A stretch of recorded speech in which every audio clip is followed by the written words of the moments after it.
All right, we're going to get started here. Thank you to the media for joining us for today's Super Bowl 55 media availability with Kansas City Chiefs running back Clyde Edwards-Helaire.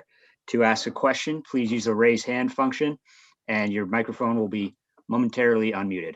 The first question will come from Brooke Pryor at ESPN.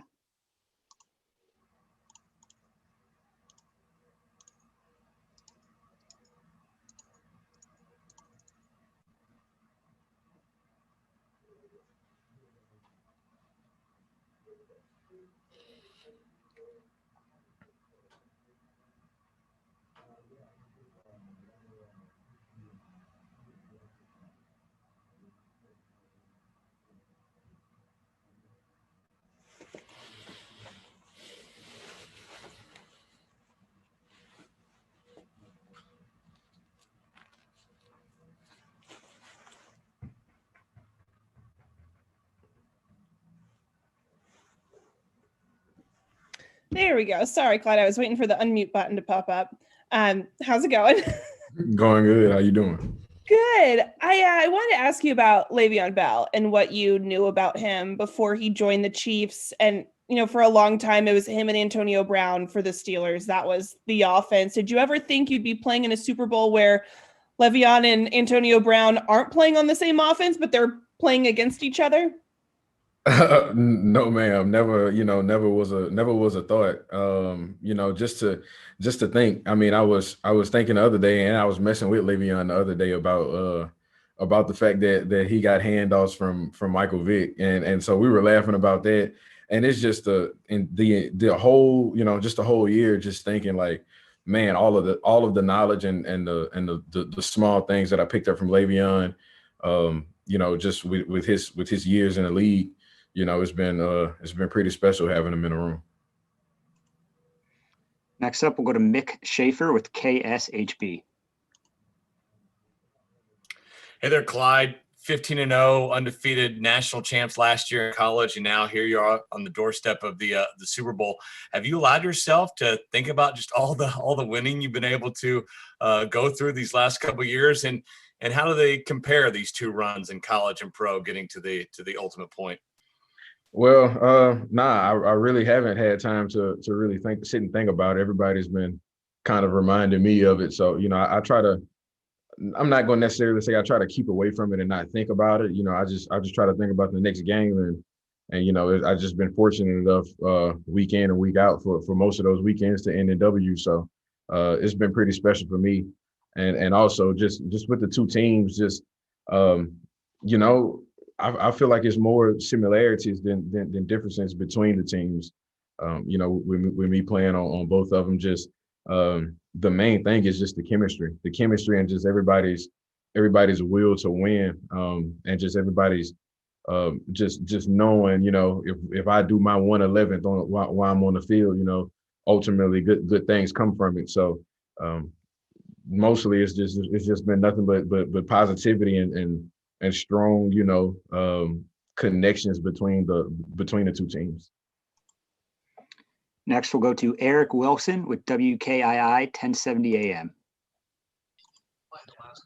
Clyde, appreciate your time. I just wanted to ask you, as a rookie, man, who are some of the guys you've leaned on to get you mentally and physically prepared for this week's game? Just mainly, I wouldn't even say just this week. Just throughout the years, it's been different vets, just depending on the way I've been, not necessarily feeling, but just kind of like who came towards me, or just kind of that week who I was reaching out to. But mostly, it's mainly on the offensive side of the ball. So Darrell Williams has been big for me, as far as guy that I've been leaning on pre-game and just it's been the whole year that way, just asking him different things, just about what we do week to week. And Darrell is so headsy on a lot of the things that we run. And he's always been a smart guy when it comes to offense. It's been the same way since LSU. So, and if it wasn't Darrell, it was either Trav or Pat on the offensive side of the ball. And then, last but not least, Tyron is always just that guy who's always in my ear, no matter the situation. His locker is actually right across from mine in the locker room, so he tends to give me heads up on a lot of things, or just always encouraging me or just leading me in the right direction when it comes to me having questions, or just if he sees a little frustration just in my mannerisms or just on my face. So for the most part, I have nothing but leaders around me, but the guys that I tend to reach out to always help me in a positive way. Next up will be Matt Tanner from Sky Sports NFL. Hey, Clyde. There are so many offensive weapons on both teams, but I wanted to ask about your counterpart, Leonard Fournette. Can you just talk about his turnaround this season and particularly the playoffs, and what attributes he has as a running back that makes him so difficult to handle? With Leonard, I mean, he's been a guy that I've watched, just growing up, man, and just really just wanting to go to LSU, and just his spark and everything about him at LSU. Early on this year, people just say he had a slower start, but all that comes with opportunities. And and I know he feels the same way. So, once his workload picked up, then the talent starts to display. So, I mean, Leonard has always been, a top talent in my eyes. I have, probably millions of hours of, watching Leonard's highlights in high school and everything else. So, and the attributes that he brings, just to, not too many guys can be, close to 230, 240, running a 4.4, still having that quickness of the feet and that power and agility. So he has a combination of everything. So Leonard is quite special. And then, just with him being a hometown guy for me, it's always been good to have somebody to look up to. Next question will come from Fago Franklin from Pro Players Insiders. Hey, how you doing today? What's up? How you doing? I'm all right. What does it mean to you to see women like Jennifer King and Sarah Thomas breaking barriers in the NFL? It means a lot to me, man, just because, just mentally for me, my little sister, she has muscular dystrophy, and just to think, there's women being able to do things, either that they were maybe tried to be either talked out of or just not really given that light, just knowing how important they could be or are to the game. They were kind of just always been kind of exempt because that they were female. So now it just goes to show you that they can do, if not, the same job, if not better than a lot of men. So for me, it's a spark to my eyes, because I know, I can still, talk to my little sister when she wants to be involved in football and watching me play. And, she seems excited about what's going on. Now it's not, necessarily shying her away from the sport. Now it's more inviting, and now she sees that she can be something, a positive light to the NFL and or, to the football community. So I'm excited and I'm happy about it.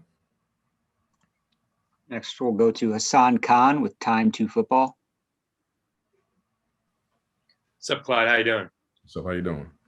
Doing good. So going back to Le'Veon Bell, everybody in the media, a lot of people like to talk on Twitter, try to stir up the pot. So when Le'Veon Bell came into town, everybody was ready to write you off and saying, oh, he's going to lose his starting job.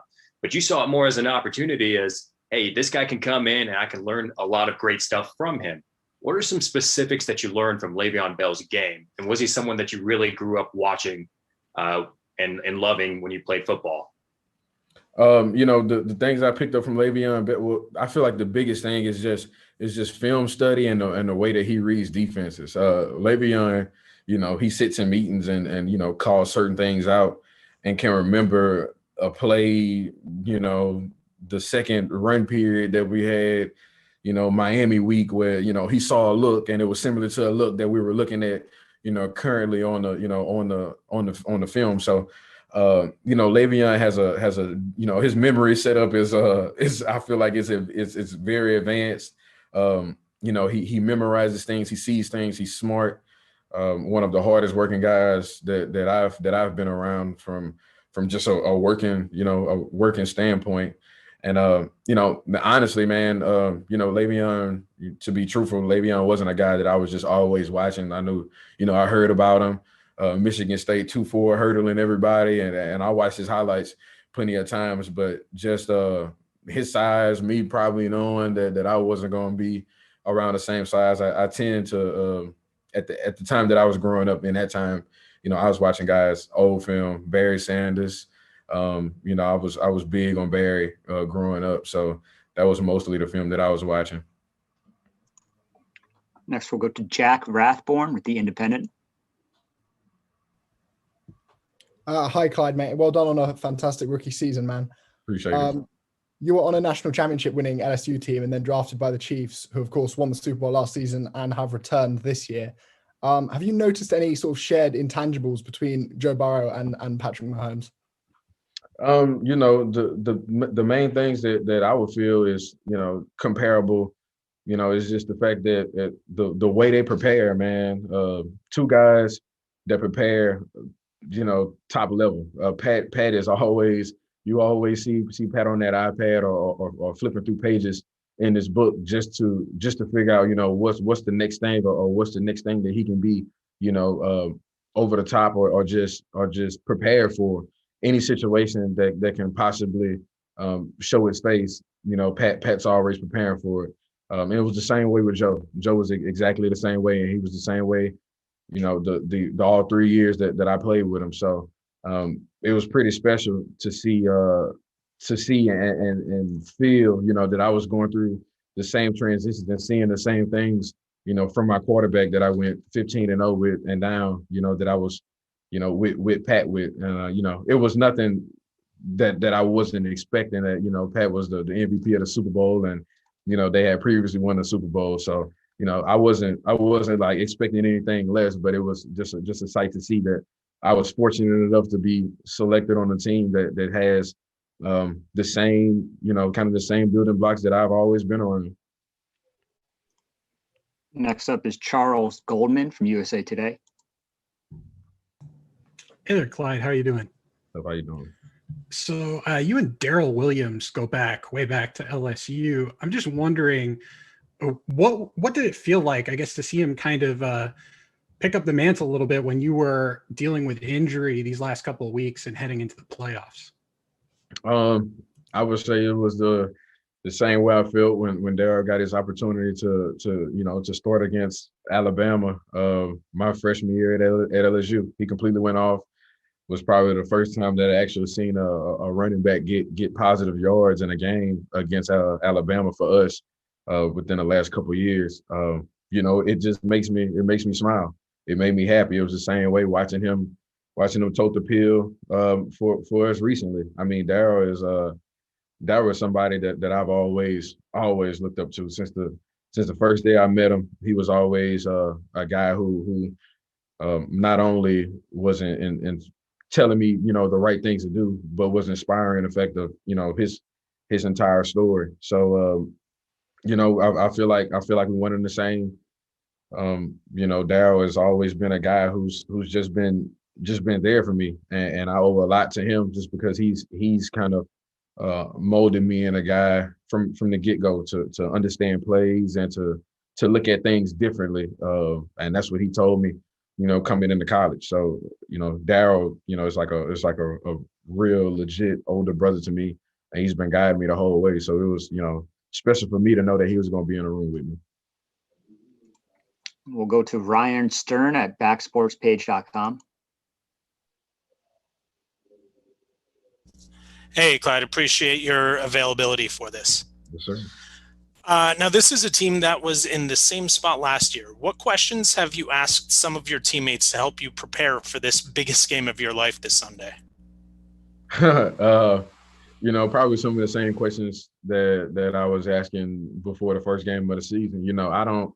It's not like I'm preparing any different from when I prepared for the first game. Everything that I'm doing has been exactly the same since I could remember. And the way that I prepare, I feel like it's the best that I possibly could prepare week in and week out. So to ask questions, the only things that I would be asking now was just how different it was, not dealing with COVID. But as far as anything dealing with my preparation or what's going into the game, so far, week in and week out, the things that I've been doing, it has collectively helped us gain W's, which is what matters in this league. And I feel like week in and week out, I've been prepared, and that's what the film reflects. So no real questions on as far as preparedness, but just about the experience so far. Next is John DeStefano from WOWL. Hey, Clyde, how's it going?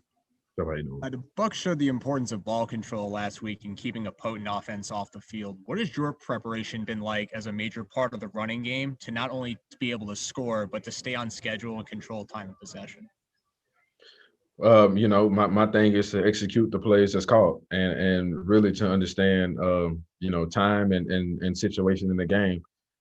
Football is a forever changing game, and each situation will never mimic and be the same, which is the reason why we play the game is so unpredictable. But as far as in the run game, the things that we've talked about this week, when it's time for me and time for the running backs to run the ball, we execute the play that's called, and from that point on, we do what we need to do, and we move the ball as an offense. So I can understand trying to attempting to keep the ball away from a potent offense, which should be the way a lot of defenses should work if they're going against an offense that they feel is high powered. So that's just what it is.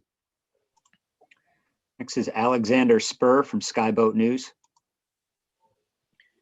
Clyde, last time you faced off against the Buccaneers in Week 12, I believe it was 11 carries, 37 yards. Probably not the outcome you would have liked at the end of that game. What did you learn from then that you're going to utilize this Sunday? I learned patience and just understanding blocking schemes, but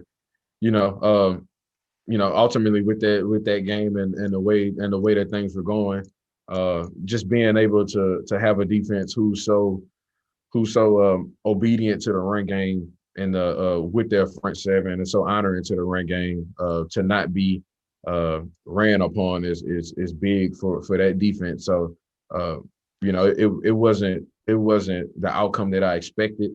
And trying to run for as many yards as possible is always the goal. When I have the ball in my hands, but it ultimately helped us get the ball over the top and score some touchdowns over the top. So I feel like in that situation, I did the job that was asked of me. So at the end of the day, the result of the game was what we needed and what we wanted. Next will be Mauricio Gutierrez from Estadio Fantasy.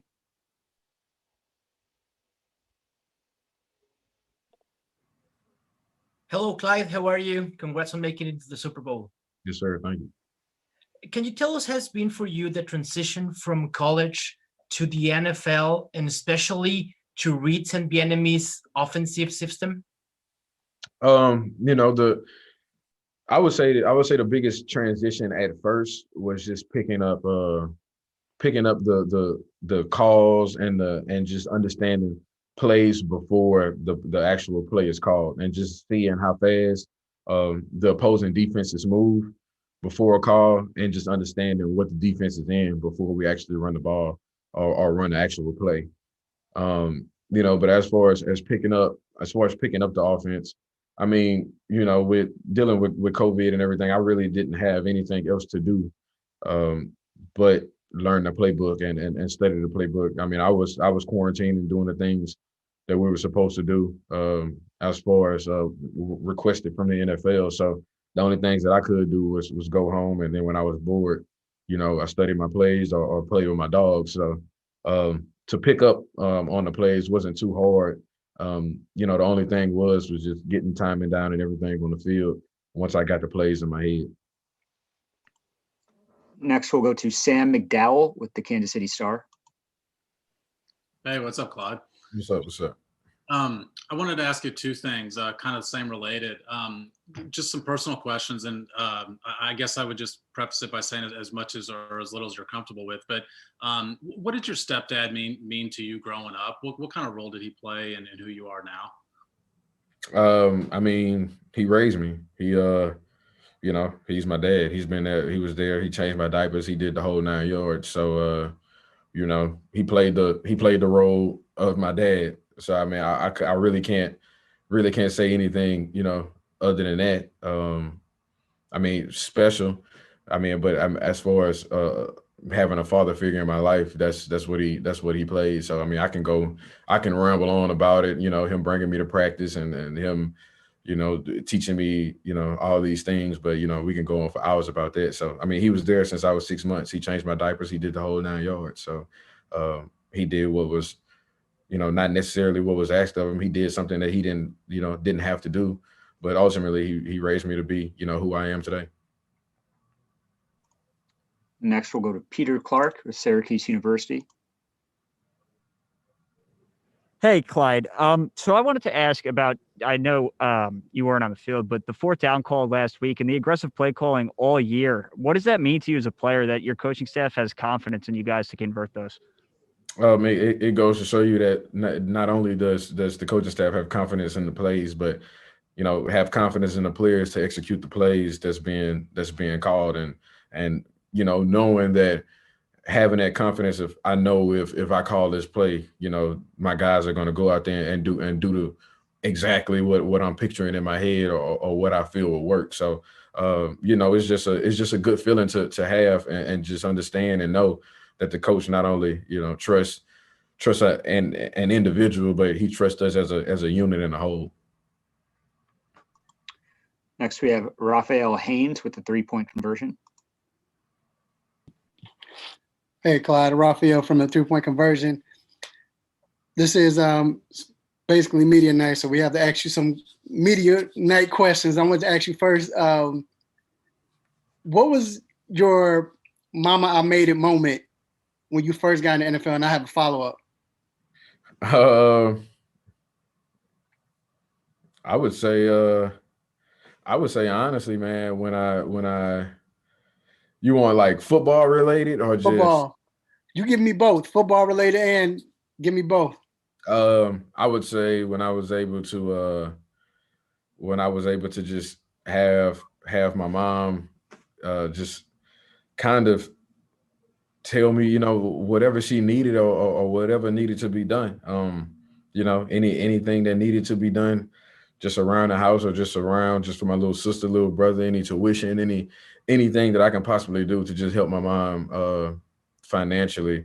You know, I feel like that was a big step. That was, you know, pretty much really the only thing I ever really worked for, just to, you know, pay her back for everything that she did. And, you know, having an older brother, older sister, younger brother, younger sister, and just being that middle child, you know, you kind of feel like you just kind of go under the radar or just kind of just float and then just kind of, you know, end up out the house and then in college. And so I feel like everything kind of happened so fast, not only for me, but for her. So just having everything kind of slow down and then, you know, all of a sudden, you know, I was able to help her out in those ways is pretty much, you know, my mama made it and, you know, whatever you need, you know, I can do and repay her back for, well, attempt to repay her back for everything that she's ever done. So that's the coolest part.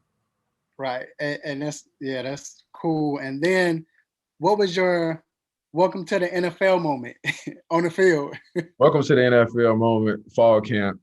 I was running a real route and Frank Clark wasn't at practice for probably about the first 2 weeks. So I didn't even know really, you know, just the whole shark attack, the whole ordeal about Frank. And man, he was playing a hoops coverage. And from the DN position, man, he dropped and I was running a rail route and in the middle of the rail route, man, Frank came down and laid the hammer, man, laid the shark on me. So, you know, that was my welcome to the NFL moment for sure. I don't think I've been hit that hard, you know, non-comparable to anything else that I've played so far. So my hardest hit has been from a teammate, Frank Clark. Next will be Christopher Holmes from NFL Chile. Hi, Clyde.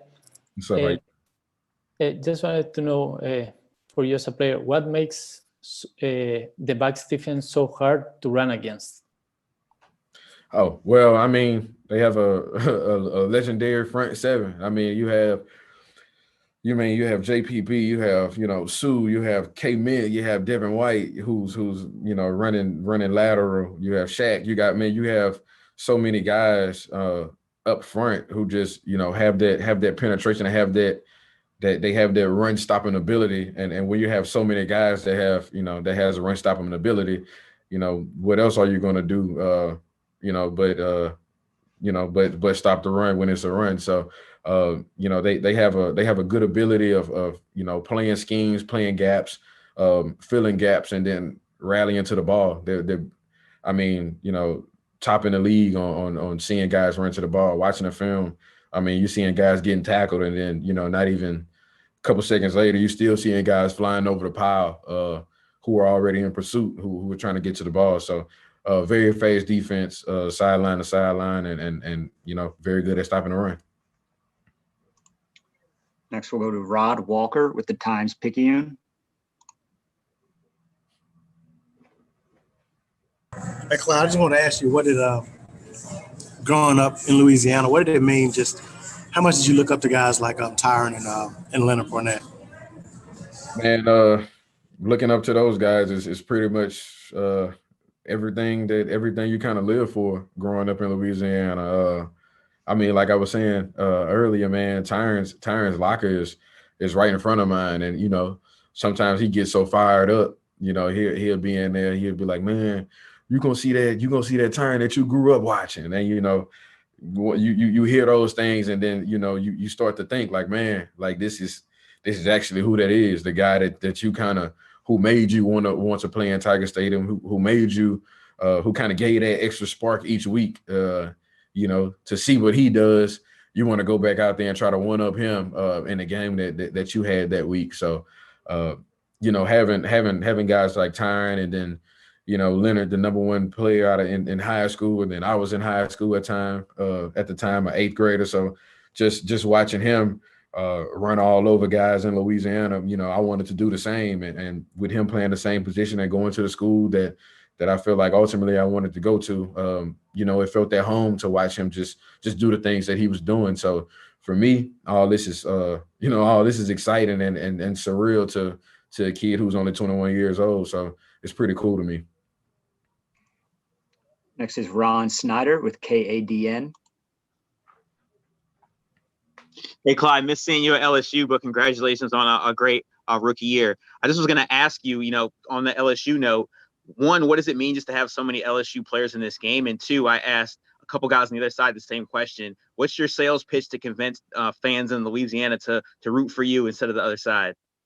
I mean, why not root for, the running back who was able to be able to get a national championship, to come back to Baton Rouge and be on a 15-0 team. We have the true seven, I feel like, who kind of kicked it off for, other than Pat P, who kind of kicked it off for the 7 era. So Tyron, and then, we go back to just somebody who was being doubted and just kind of that who LSU should feel like they should cheer for in Darrell Williams, a guy that kind of, went under the radar and I feel like wasn't as appreciated as he should have been. So that's another reason why we should be cheered for on this end. And then, just a guy early on, honestly, who was kind of a lower star recruit coming in, who really didn't get as much fan love at first, other than kind of like my high school reps and everything at LSU. So I still feel like I still need some fan love from over the top and back end from LSU on that end. So ultimately, I feel like it all should come back this way. Next, we'll go to Jeff Nowak from NOLA.com. Hi, Clyde. How you doing? Doing good. How about you? Good. Obviously, the last 2 years, you don't know how to lose football games, it seems like. You've won undefeated at LSU, now you're going to the Super Bowl. How do you keep kind of down to earth? How do you keep from kind of losing track of how difficult it is to actually win these football games as you go into the Super Bowl, and just where is the kind of perspective there? Honestly, man, I can tell you, my happiness doesn't come from my record. I don't feel like, those are the things that I would be remembered for. I mean, anybody that I talk to, anybody that knows me, knows that I'm a big game to game person, and just thinking about and talking about wins and everything is, I know it's important, and I know that that's the ultimate goal that we try to get, man. But just trying to be better than I was the previous game, no matter what it is that win and that happiness for me. And once I feel like that I beat the Clyde that played last game, if a win comes with it, then I feel like I did everything that I was supposed to do in order to beat the last Clyde that stepped on the field. So I feel like you only remember for the last time you stepped on the field, and whenever it's my last time, I wanted to be remembered as that, my greatest performance. We'll go to Sam McDowell from the Kansas City Star.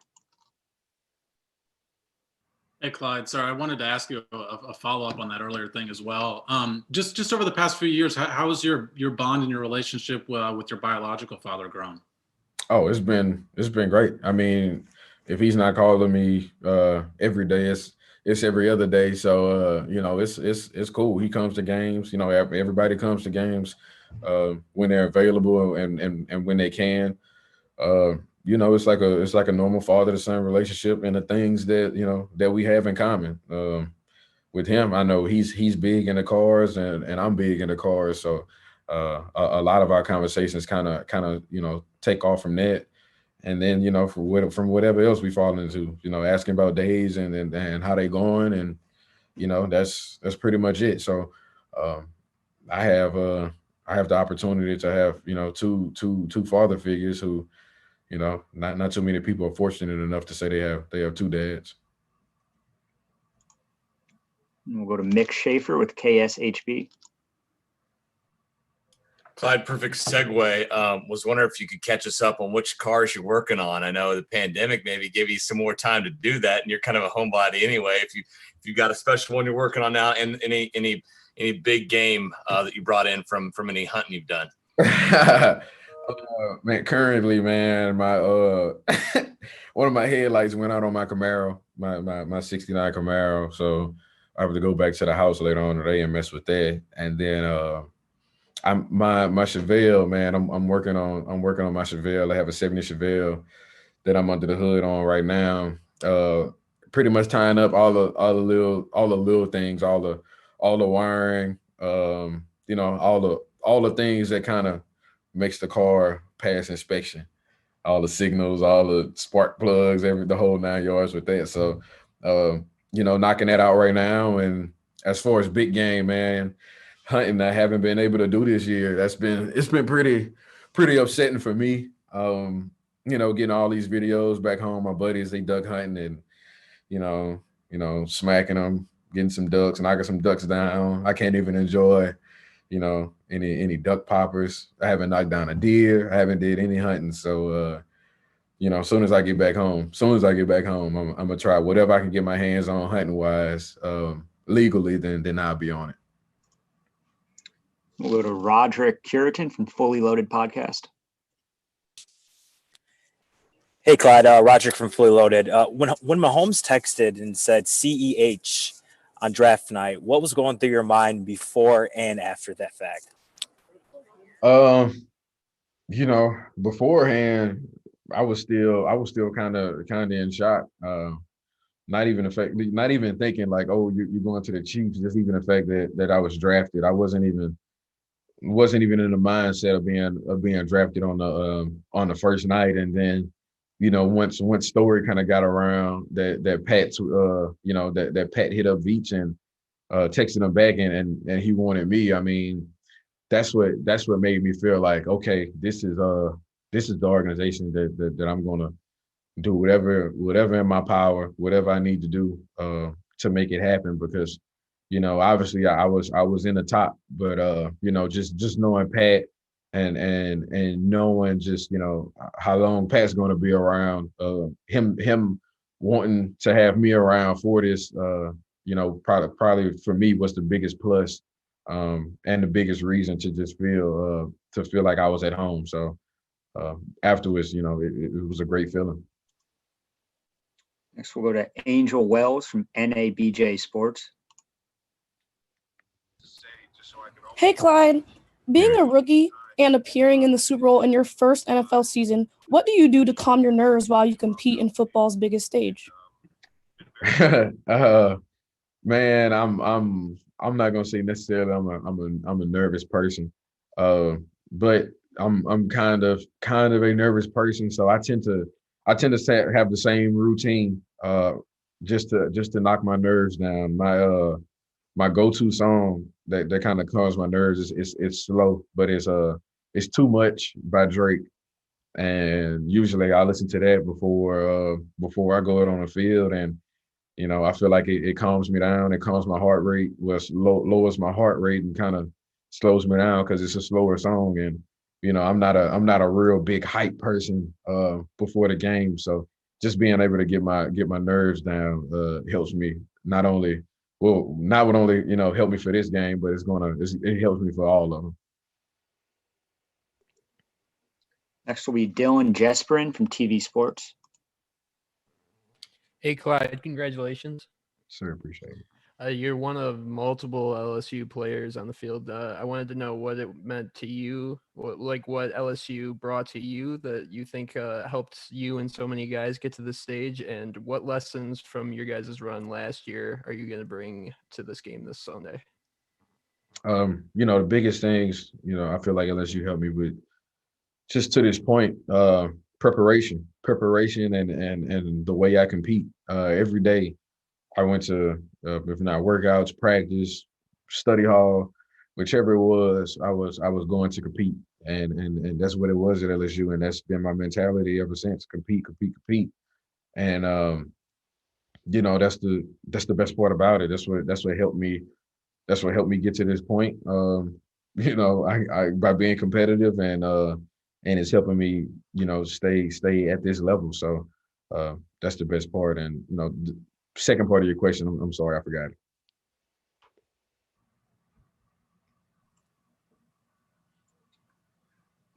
Next, we'll go to Jenna Lane with ESPN.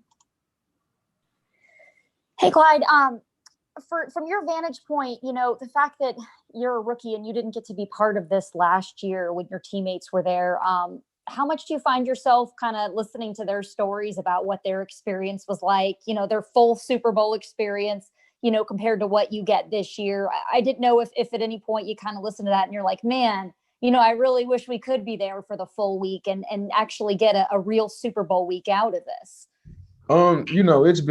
It's been talk, just with the players from last year, just like, oh man, we would have been leaving this day or this day, but haven't really sat and talked to any guys or just overheard any guys just, having a conversation about last year. Like, you hear spurts and, we did this last year, and then that's pretty much that, or we did that last year, or, this week we would have been down there and we would have been doing media in person. Like, other than that, just knowing that media would have been in person and it would have been 100,000 people in front of me to do media, it's been just kind of quiet. Next, we'll go to Danilo Lacal from Torcedero, Brazil. Clyde, how you doing? Lacal from Brazil. How you doing? Fine. You came to the Super Bowl as a rookie and you can make history right now. But how was the preparation for the Super Bowl since you faced the best defense of the season against rushing game? Preparation is the same, like it always been throughout the whole year. I prepare the same. I'm not big on breaking the way I prepare or breaking cycle for me. What's been working has worked for me so far. So each week, no matter if I was, rushing for 100 yards or rushing for 20, the way prepared each week and depending on defenses and defensive fronts, pretty much was one and the same. So, that's it. We'll go to Jeff Nowak from NOAA.com. Hey, Dan. This is kind of off topic, but obviously Joe Burrow has that really nasty injury early in the season. You had a rough injury yourself in Week 15 against the Saints. It wasn't quite as significant. Obviously, you're playing now. Have you talked to Joe at all? What was it like seeing him go down, a guy as competitive as he is, and obviously a former teammate of yours?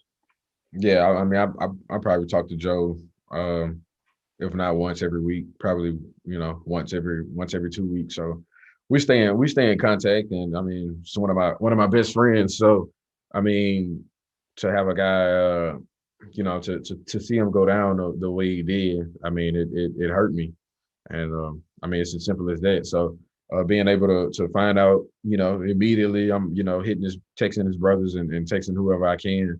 To get in contact about his injury afterwards. So, but once I was able to get in contact with him, I mean, it's been, pretty much same schedule, me talking to him the whole year, like I always been.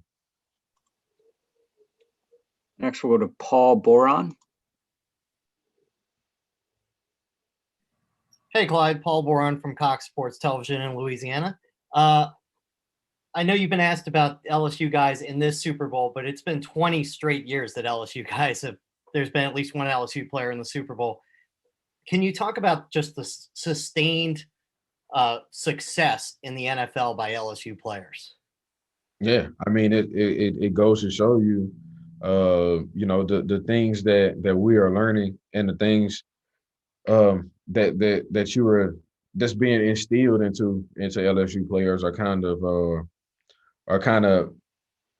I want to say kind of clinching to teams that are going to the Super Bowl, and that's I feel like that's the X factor. A lot of guys from LSU tend to be appealing to organizations who are top tier, and that's the best part about LSU. You understand it, you learn, and then once you come to this level, it all just it shows itself and it's displayed. So. LSU is a great school for preparation. We have time for just a couple more questions. Next, we'll go to Ron Higgins. Yeah, Clyde. Ron Higgins, Tiger Rag Magazine in Baton Rouge. When Darrell Williams left LSU, and I know you were still there, was there any doubt in your mind that even as a free agent, that he was going to make it? And why did you think that? And mentally, and also physically and also mentally, as a guy who, no matter the situation, he's going to be ready to play. Yeah. I mean, didn't doubt it, not one bit. That was something, I mean, as soon as I knew Darrell was on the team, I remember talking to my running back coach, Tommy Robertson, and going, just saying, like, that's a wrap. Like, Darrell's going to play, his forever in the league. Me knowing the way he prepares, me knowing who Darrell is as a person, me knowing just the everything about him at that point. And at that point, I had never been in the league, but just knowing just what he was as a player, I knew he was valuable, and I knew it would be hard for him to not be playing football. So, it was never a doubt in my mind that he was going to come to the league and not really miss a step. So it was unfortunate that he didn't get everything that he deserved prior to be drafted. So that sucks. But I know eventually everything comes great to the ones who wait. So, and everything that he's been doing has been perfect. So I can't wait to see what his future holds. And the last question here will go to Brian Diardo. Hey, Clyde, congratulations on making it to the Super Bowl. I know you probably don't care about stats, but only one rookie's ever rushed for 100 yards in the Super Bowl, and that was 20 years ago. So it's maybe something to keep an eye on. But two-part question, and that was actually in Super Bowl, but or in Tampa. But I'll get to the question. So two-parter. Who was your favorite running back growing up when you were a kid? Because I know that running back position is kind of an art. You know, everybody's got their own style. And the second part, what have you learned from Le'Veon Bell in your time working with him? Well, growing up, I would say it was a mixture, because I say I did more watching film than watching actual games. So I would say it's a mixture in between Barry Sanders, Darren Sproles, and LaDainian Tomlinson. Those guys, by far, I probably couldn't place them, top three. They all would probably be, 1A, 1A1, and 1A1A. So for me, those are my top three guys that I watched, and I tried to do anything in my power to mimic and or do the same things that they were doing on the field. And to answer the second part of your question, L. Bell, he came in and just was, somebody that I kind of pulled whatever I can get from him, and whatever questions that I had, or if something just popped up in my mind that I just needed an answer for, or just nobody really could give me the answer in the time that I was really willing to ask. If L. Bell was right there, I was asking him, and he's always been good of just, shooting the answer straight back. And if he didn't know, we'll figure it out, and we'll ask, and if not, he'll give me a full rundown on why it's one way or another. So I've just been a big sponge, pulling in everything that I possibly can from him. All right, that's all the time we've got. So that'll conclude today's media availability session with Kansas City Chiefs running back Clyde Edwards-Helaire. Clyde, we appreciate the time. Yes, sir. Peace.